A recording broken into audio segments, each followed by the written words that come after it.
επιθέσεις ο Παναθηναϊκός με τον Σοκράτη Διούδη στην εστία, 3-5-2 από τον Γιώργο Δόνη που έχει Κουλιμπαλί, Κολοβέτσιο και Οικονόμου στην άμυνα, ο Γιώχανσον δεξιά, ο Ινσού αριστερά, ο Δόνης με τον Κουρμπέλη και τον Κάτσε στον άξονα στη μεσαία γραμμή και μπροστά ο Μπουζούκης λίγο πιο πίσω από τον προωθημένο Μακέντα. Γιώργος Δόνης που προτιμά να ενισχύσει τη μεσαία γραμμή του. Βασίλη.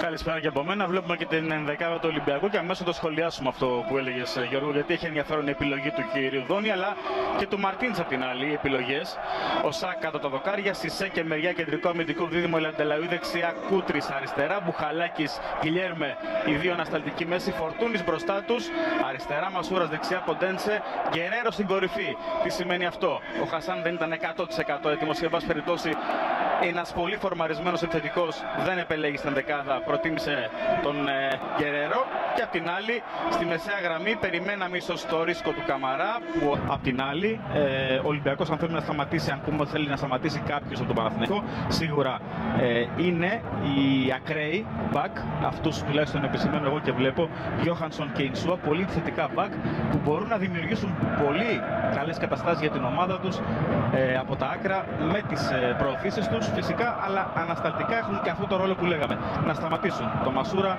και το Ποντένσε. Γερμανός διαιτητής ο Μάρκο Φρίτς και οι δύο ομάδες στον αγωνιστικό χώρο. Στις 52 του χρόνια Γιώργο Γερμανός, διαιτητής της Bundesliga, αλλά το ξέρουμε πολύ καλά και εμείς και τον γνωρίσαμε, το συστήθηκε σε